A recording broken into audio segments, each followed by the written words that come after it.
We are so proud of the Supreme Court for laying down the law today. I'm so glad that in the name of animal rights, the abuse of human and abuse of human rights is not going to be allowed. The Supreme Court of India today surprised all by issuing an order completely against the law of the land and its own previous judgments. Supreme Court has directed the complete removal of stray dogs from all public areas in Delhi NCR, including Noida, Ghaziabad and Gurugram within 8 weeks. Look.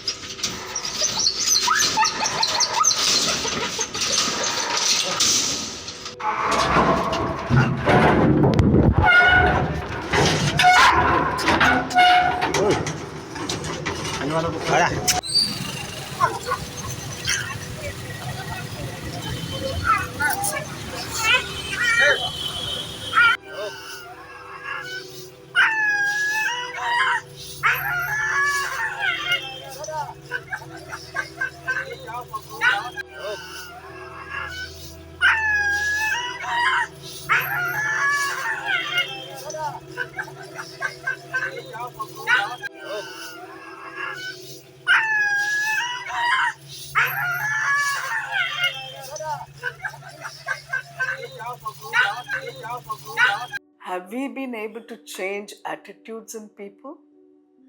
It's a long process. It's a process that takes time and commitment to bring about change. And yes, it's a slow process. But if it doesn't happen, how do we see ourselves as an evolved species? Look what we're doing today. Now every state, now for instance Punjab, wants to dilute it to allow greyhound racing, which is completely illegal.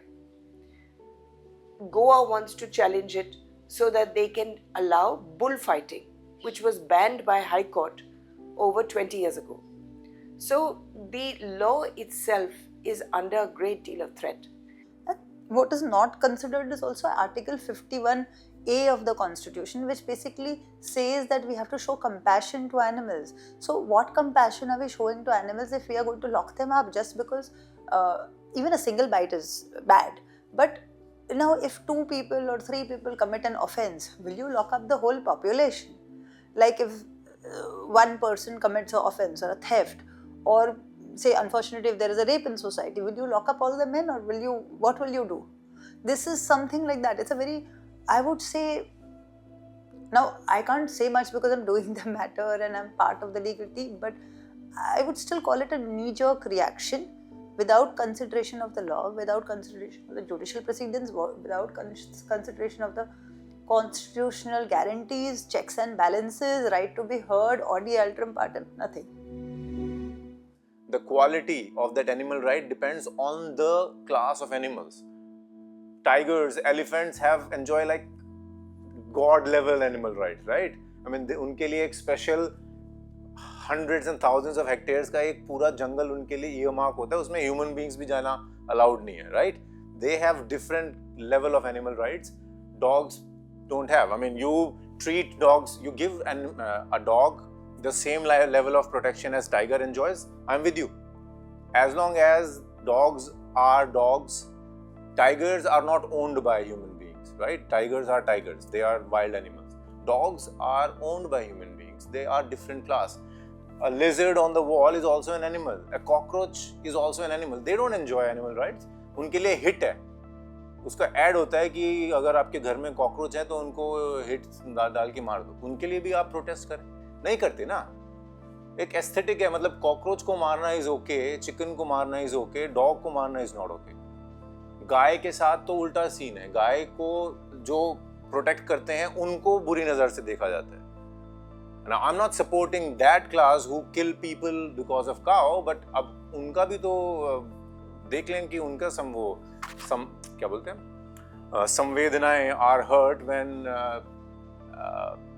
somebody kills a cow, और उस चक्कर में वो उसको मार देते हैं, एक इंसान को मार देते हैं.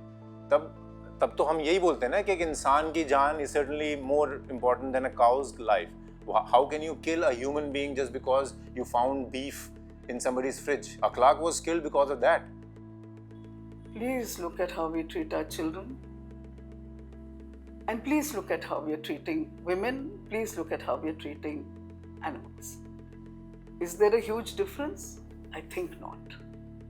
So, I think the issues are very similar. I don't see a huge difference in them at all. And I go back to saying that if as an evolved species, if we think we are the evolved species, then we really need to understand that we have to be humane, we have to be caring, we have to be loving. These are critical, these I think are very critical for us as humans. Because what is making us human otherwise? No, you show compassion to your property, don't you? आपका Apple का phone अगर मैं अभी फेंक दूं, आपका heart attack, मतलब दिल एकदम खलक को आ जाएगा आपका. So you really care for that property, but you still own that property. You cannot give fundamental rights to your Apple iPhone. Dogs are also, in a way, they have owners. The fact that dogs have owners means that they do not have the rights which the owners, the human beings, enjoy. I mean, it may sound very crass to you, but this is the fact. अगर आपको इससे ऐतराज है तो हमें अपना संविधान बदलना होगा. Because संविधान treats human beings as one class and animals as different class. Animals have animal rights. It is something that we in India really need to think about. In a lot of the societies in Gurgaon, I don't know if you remember this, people have stopped making an issue about it now. But there's a separate lift for the domestic help and the staff. Are you aware of this? So, how in a free country have we suddenly made this acceptable?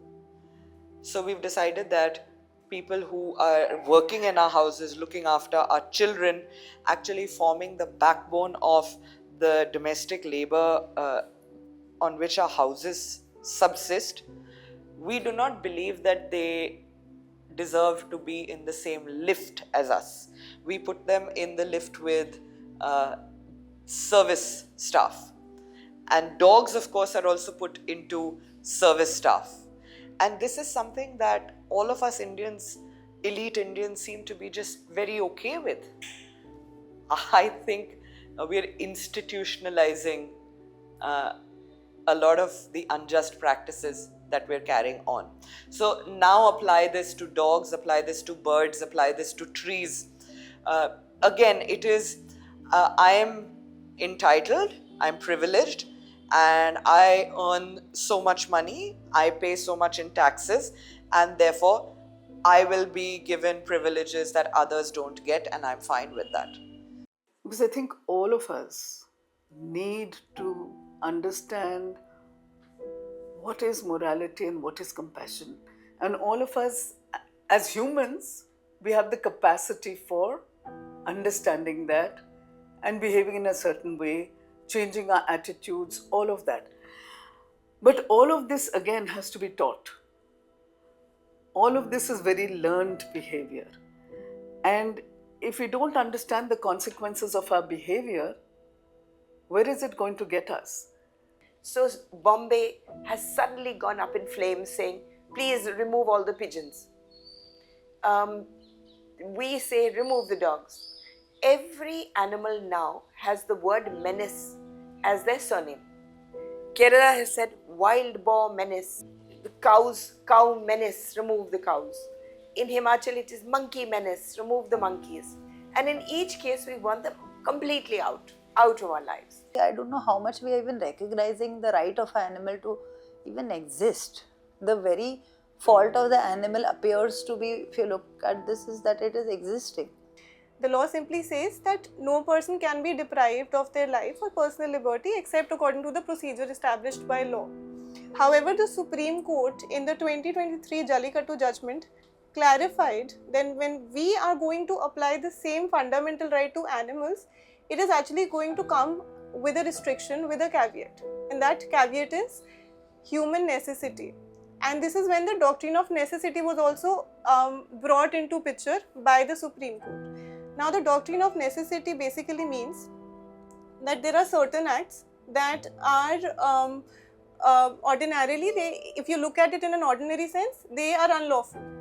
But then they become lawful in certain exceptional circumstances, let's say for preventing some kind of greater harm or for the welfare of the public, etc. Now, this doctrine of necessity has been applied to make certain acts which, if you were to look at them in a regular space, they would be unlawful when practiced against animals. But then they become lawful just because of the doctrine of necessity, which says that human necessity is a good ground for practicing certain acts against animals. So let's say if I want to go out and eat meat, the killing of an animal will be justified. All these animal activists, all these so-called lovers, will they be able to bring back all those children who have fallen prey to rabies? Will they put life back to those children? अगर मेरे बच्चों को उठा लिया इन लोगों ने ऐसे तो मैं मर जाऊंगी। सुप्रीम कोर्ट को कुछ पता है कि नहीं, बस डिसीजन दे दिया उठा कर। एक साइडेड जजमेंट हुआ है।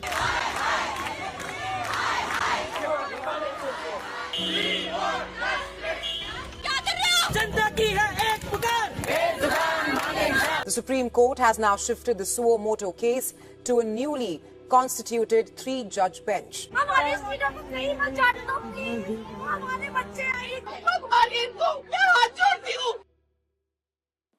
Their compassion seems to be more towards dogs than towards fellow human beings. So it's I love dogs, but I love human beings and human children's more. That's why I'm siding with this government and this judgment. Otherwise, I would have also sided with the people who are protesting for dogs and stood in Jantar Mantar or some other protest sites. Because I can clearly see the flip side, the other side of the suffering that happened because of dogs, and I cannot not see that thing. I will not say no dog ever bites, but it is not as rampant as it is made out to be. And you see you see videos and you see statistics, but you actually apply for government statistics and you will see that there will be something like 0 rabies deaths this year.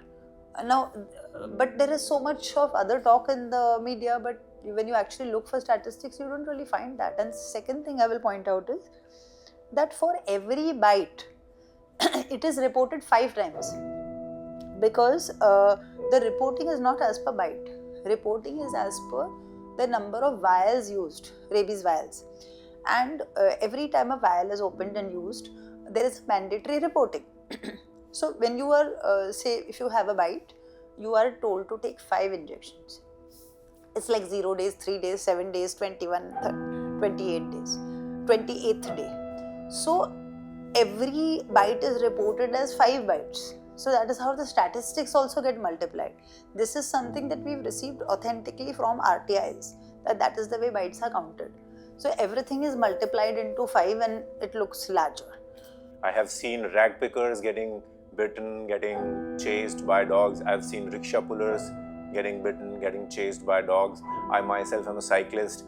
I have if I start accounting how I manage to not get bitten by dogs in our morning rides, probably 1 hour will go. I've also seen a lot of gig workers getting harassed. The lower strata of the society, जिसके बारे में कोई अभी जिक्र नहीं करना, रिक्शे वालों के बारे में, गिग वर्कर्स के लिए कानून तो ला रहे हैं, क्योंकि उनको जो ओला उबर, ये जो बड़ी कंपनियां हैं, वो उनको फ्लीस कर रही है. अगर वो सफरिंग सरकार को दिख रही है तो जाहिर सी बात है ये सफरिंग भी शायद दिखनी चाहिए कि उनको परेशानी हो रही है. तो अगर उनके लिए ये एक राहत की बात है तो मैं ज़रूर सपोर्ट करूँगा. So, number one, I don't think that's true, and this notion therefore that animal welfare is only those for the elite, that is so incorrect, because in my experience It's the rickshaw-walas who will share their kambal with a dog. When I go and drop the Red Fort dogs, do you know who help us find out if the dogs are from the right place? The municipality inevitably has always messed it up, but the zonal catchers who bring dogs to us. But if you look at the people who live on the street, so they have nothing to call their own, they live on the street is their home, and they have their companions. So they tell us, Bura is Kone ka hai, Julie is from here. They tell us if the dogs belong to that area or they don't.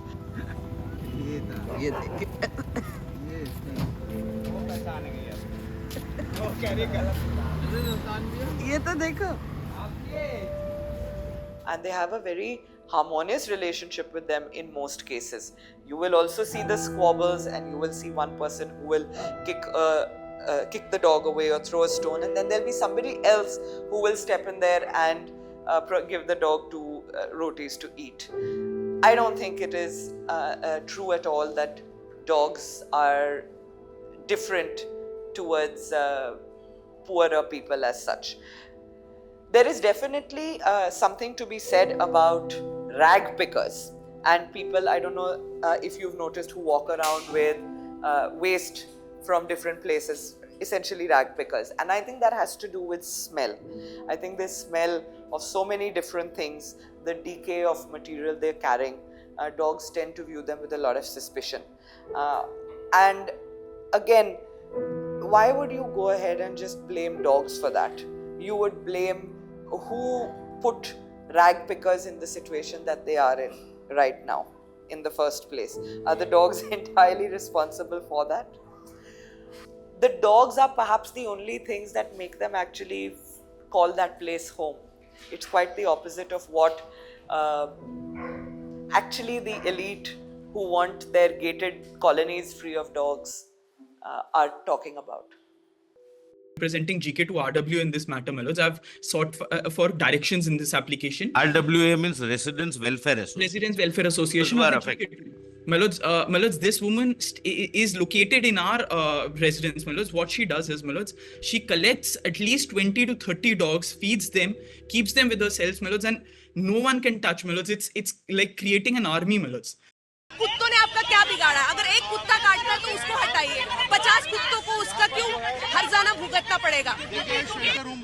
कौन से shelter home बन रहे हैं? पहले दिखाइए वो shelter home. आप shelter home का हमें मुआवजा कराइए. आप यहाँ गवर्नमेंट हॉस्पिटल नहीं चला सकते ढंग से, आप शेल्टर होम चलाएंगे कुत्तों के लिए. जो अपने लिए बात नहीं कर सकते, उनके साथ ऐसा अन्याय नहीं करना चाहिए.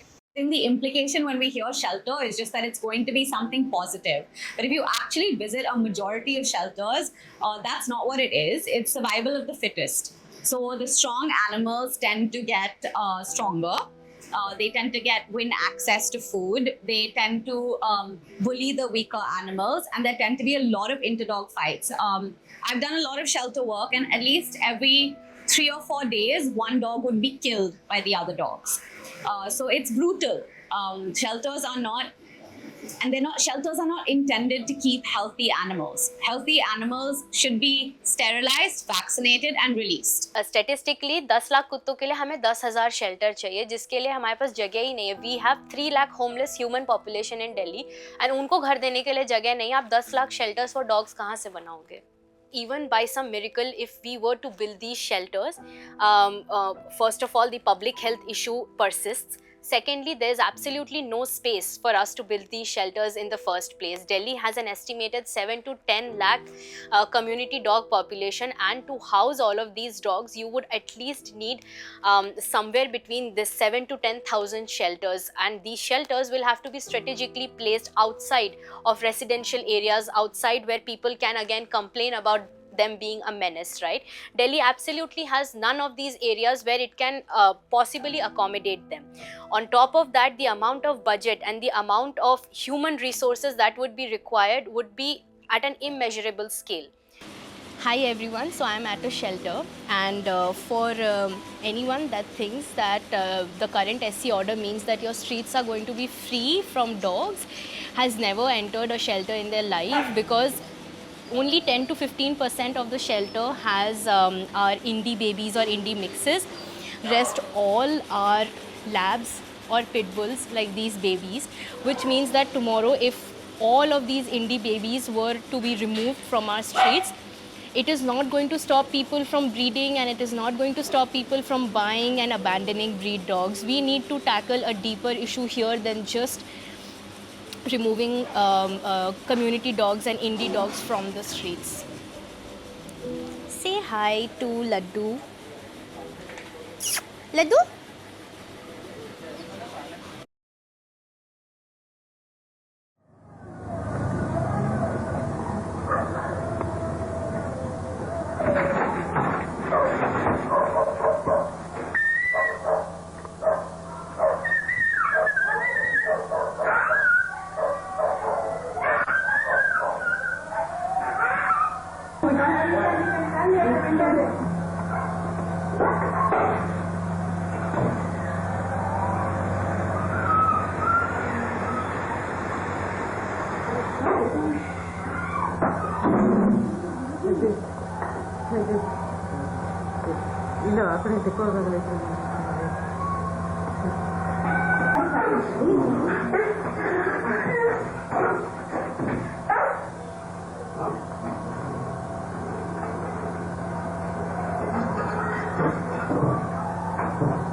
There was a long history behind the dog killing. It started in 1860, and from an average of about 2 dogs a week or 100 per year, the corporation had gone and done a massive amount of killing over the years. And in 1964, they were killing approximately 16,000 dogs per year. In Delhi, they used to electrocute. In Delhi, they used to electrocute. But it was, जितना मुझे interact मिला something. Bangalore, Chennai, it ended in 2000 only. Same thing Delhi. Same thing Delhi. Delhi, they used to electrocute.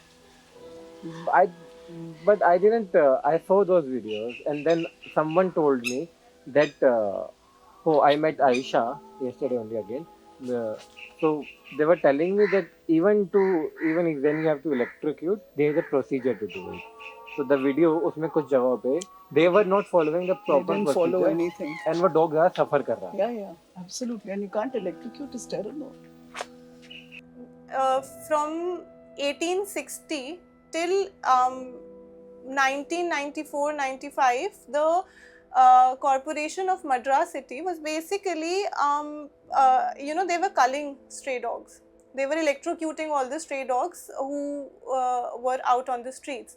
But this was not really helping them because the number of deaths that were being caused by the rabies infection were not really coming down, nor was the population of these dogs. So the Blue Cross of India basically noticed that something like this was being practiced, and it started sort of doing a lot of research into why the corporation was doing this, and it started in 1964. So through their research, they come out with a program which is the ABC program at this point of time. And they go to the Corporation of Madras and they give them this solution that instead of electrocuting the dogs, why don't you follow this? Obviously, initially they were not very convinced. However, finally in 1995, the Corporation of Madras decided to give this a try. And Chennai was the first place where this program was implemented as more like a pilot study to see how it works out, and the results were very promising. And this is when it was decided that okay, we are going to then try and apply this throughout Madras, and that is how ABC program actually became relevant throughout the country. So if we are to, if we want to attempt to draw this balance between animal welfare and human rights. And human welfare, we have to look at these scientific approaches that follow the middle path, that are not too extreme, that don't really go against animal welfare, and that also don't really go against human rights and human welfare. It was very, very frequent to find that the corporation did not have power. They could not use the electrocution equipment, the crude electrocution equipment that they were using, at which time the dogs would be given a saturated solution of magnesium sulfate, Epsom salts, by a direct injection into the heart. The attenders over there, not even a veterinarian, would stab the dog in the heart with the syringe and inject the magnesium sulfate. If that was not available, we don't even know how much more brutality was inflicted on the dogs during the killing process. But what we do know is that to show the corporation authorities that so many dogs had been done, they were required to cut off the tail and the ears of the dog. Sometimes we have seen in our own eyes this being taken out of live dogs. We have to acknowledge that there's a problem. So people going out for walks and getting attacked by dogs, and children being attacked by dogs, that is very scary. And just as much as it traumatizes animals growing up to be ill-treated by people, it traumatizes children as well. So there is a problem. That being said, the Supreme Court directive, I wouldn't say it's just not a scientific solution. There's a lot of models existing in other places and other parts of the world that have worked, and we've seen what actually reduces stray dog populations and rabies risk. This is just simply not it. We have noticed one very absurd, unreasonable rule, which says that if you pick up a stray dog from one part, to sterilize that dog and put him at the same, that's absolutely absurd. Doesn't make any sense at all. Or one more angle. Why should that stray dog come back to that locality? For what? What's the idea behind it? So I'd like to answer that with an analogy. We're in August, and how long did it take you to get to my place? I can bet it was not less than an hour and a half. And it was because you were stuck in water somewhere, inside, it's everywhere, it's on the streets. Are we saying that roads are a failure? You've seen the potholes, the number of accidents that those potholes cause. Right outside my house, there's a huge manhole that's lying vacant, and the solution to that is to put a huge barricade in front of it. And that's not alone, it's like that all over. Are we saying that the entire transport system is a failure? A program not executed properly cannot be said to have either failed or be absurd. We haven't implemented it properly. There's ample evidence of where it has been implemented properly. ABC rules अपने आप में कोई एक बहुत gospel truth नहीं है, उसमें बहुत सारी समस्याएं हैं. कुछ म्यूनिसिपैलिटीज़ जिनमें the amount of area, the number of people may have succeeded, may not have succeeded. I've not studied those municipalities का model, so I cannot. अगर मैं उसमें pro या against बोलूँ, आपने डिटेल में पढ़ा होगा, आप उसको ज़्यादा बेहतर जानते हैं. मेरा ये कहना है कि ABC रूल्स में फंडामेंटल जो फ्लॉ है वो ये जो धारणा है ना कि अगर आप डॉग को स्टेरिलाइज कर देंगे और रेबीज शॉट लगा देंगे तो मैजिकली वो मुझे काटेगा नहीं, ये मुझे समझ नहीं आता. The WHO, OIE, they've all kind of stated that this is the only proven way to reduce and control animal populations. So when you move dogs out of an area, it's just a replacement effect. You'll have more stray dogs coming into that area. So it's a cycle. You can't. The only way to fix that is to sterilize the dogs off that territory and vaccinate the dogs off that territory. And when they pass, then the dogs that come and take over do the same with them. It is essential to send the dogs back exactly from the same lane, the same locality that they had come from. Firstly, it is against the rules to relocate the dogs. Secondly, dogs are territorial beings, so they must go, so they have their own lane, they have their own territory wherein they live, they eat their own pack. So removing them from that pack essentially means to take them away from their home, right?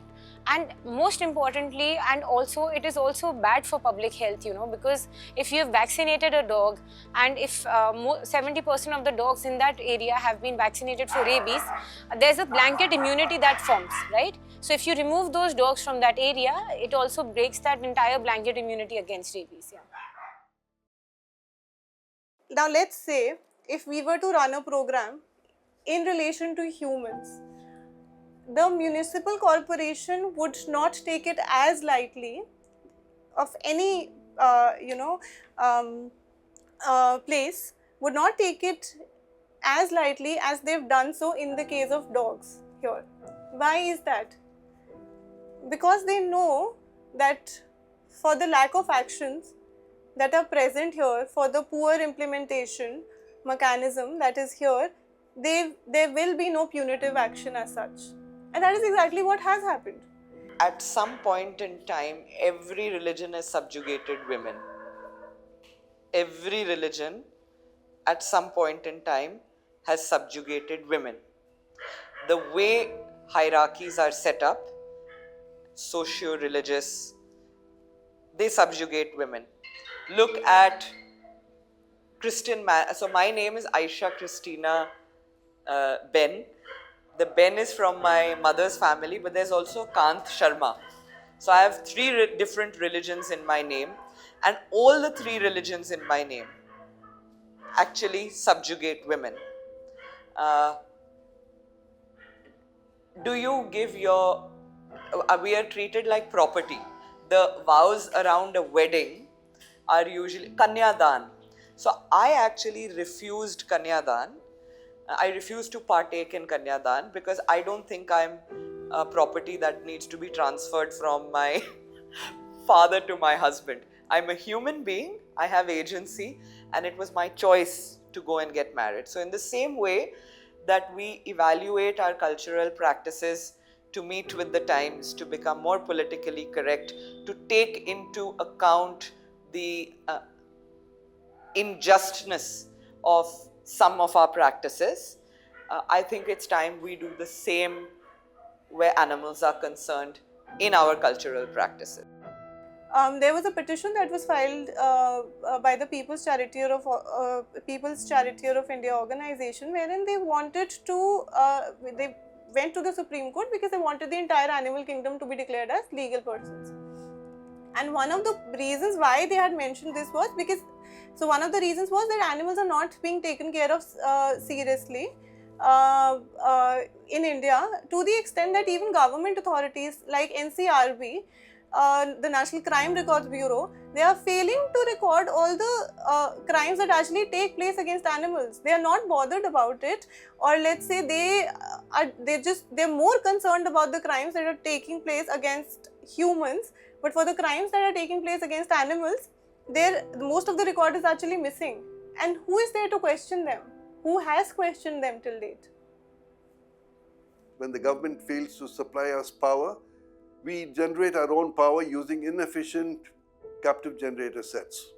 When they don't give us water, we actually buy water by the tanker load, burning up a non-renewable resource like oil in transporting the water from one place to another. When they fail in security, we move into gated communities. And when they fail in doing the ABC program, they expect NGOs to step in and do it. So our mobile hospitals, those are actually fully equipped air-conditioned surgical theatres. We have 3 of those. But I have a question. That we don't, in India, we don't have, we are not able to care for humans. No. See, as far as we are concerned, it's not a question of animals or humans. It's animals and humans. The boat, we bought it in the 2015 floods. Do you know how many people we rescued in this boat? Do you know how many animals we rescued in this boat? 135. Cattle mostly, because we have 5 rubber boats. but we can't take cattle in these boats. Those Do cattle were given you know back. how many people we rescued in this boat? How many did we rescue? 5,000 plus.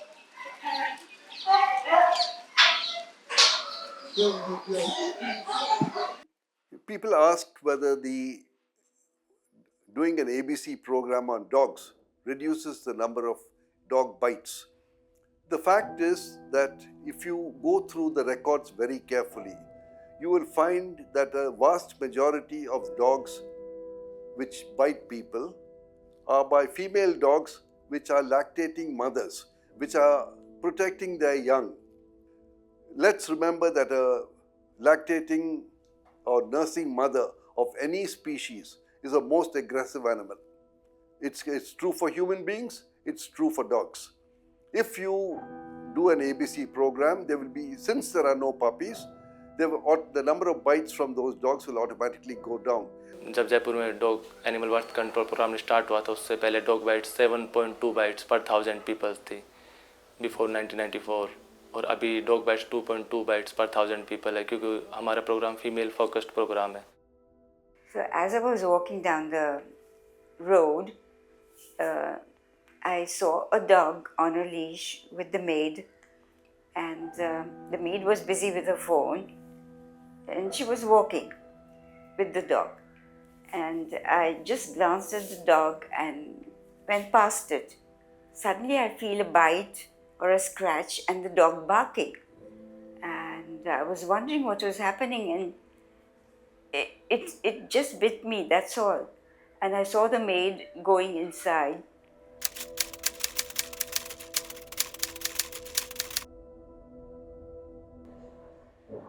So, in this whole part of, in this whole experience, what do you think, because this narrative is really straight dog bites and pet dog will never bite? No, I don't believe in that. I said, first-hand experience I had when I was small, I got the bite of my pet dog. He was an Alsatian, I think. And I used to stay in a bungalow, and I stepped on its tail by mistake, and I remember my parents taking me to the KM hospital. That's it. A study made in Goa about 2 or 3 years ago showed that 60% of dog bites were from owned animals at home. Only 40% were from outside animals. If you're taking around your dog for a walk, if the way strays respond to a different dog in their area, I've come across examples where the pet owners would hit a stray dog just to protect their own pet. So are you like generally compassionate towards animals, or it's just that your dog and that's where your compassion ends? अब मैं आपको दो चीजें सिखाऊंगी. First कि अगर आपको dog से डर लगता है तब क्या करना चाहिए, एंड सेकंड अगर आपको दोस्ती करनी है, डर नहीं लगता है, तब क्या करना चाहिए. The fear of dogs may seem irrational to us as someone who loves dogs, or maybe have not had negative experiences with dogs. For other people, that fear is very real. So instead of just telling kids that they shouldn't be afraid of dogs or they should all try and go make friends with dogs, we have an approach where we tell them that in case they are scared, there's some methods they can use to keep themselves safe, such as not running away when they see dogs or trying to stay still, understanding their body language and staying safe from the bites. भागना बिल्कुल भी नहीं है. अगर मैं भागती हूँ तो डॉग को लगेगा मैं उसके साथ रेस लगा रही हूँ और वो मेरे साथ साथ भागने लगेगा. Remember I told you dogs को chase करने में मजा आता है. Our regular education, which is, we can call it as a conventional education, it focuses on academics and skill training. Whereas humane education has a slightly different path. It focuses on developing empathy and compassion. With humane education, our entire goal is to teach children how they can interact with animals safely. So we teach them how they can understand a dog's body language. We teach them reasons why dogs could bite and how to stay safe around them. So by teaching children that they're not supposed to go near puppies when their mother is around, that they're not supposed to hit animals, that they're not supposed to disturb dogs while they're eating or sleeping, we're teaching them what not to do so that we can minimize the number of dog bites. Through minimizing dog bites and giving them logic and knowledge on how they can stay safe, we're also bringing down the fear of dogs. We also tell them what they can do. So of course we talk about how to prevent dog bites. We also tell them that in the event that there is a dog bite and they do get bitten, they're not supposed to hide it from their parents and they're supposed to wash it and go to the doctor to get vaccines. So we explain, instead of hitting them with a stone, what if you go with a roti or leftover food and try to feed them, what would the dog think? Then the children immediately answer that they are trying to help me. And this is how we try to make the connection, saying instead of hitting them, they might bite you, but instead of picking up a stone, you give them food and water, they will see you as a friend and start treating you as a friend as well, instead of hitting you or biting you. So with rabies, there's so many myths and so much misinformation about it that most children don't know what to do in the case of a dog bite. So a lot of times you'll see them putting haldi or mirchi into the wound thinking ki usse help hoga. What we tell them instead is they're supposed to wash their wound, keep it clean, go to a doctor and get their injections, which will protect them from the rabies virus. After listening to the whole session and having a discussion, a child was saddened not just by the fact that the cruelty happens, but that it is done by us. So she came up to me and asked why, even after we understand that they do have feelings, why do humans still hurt them?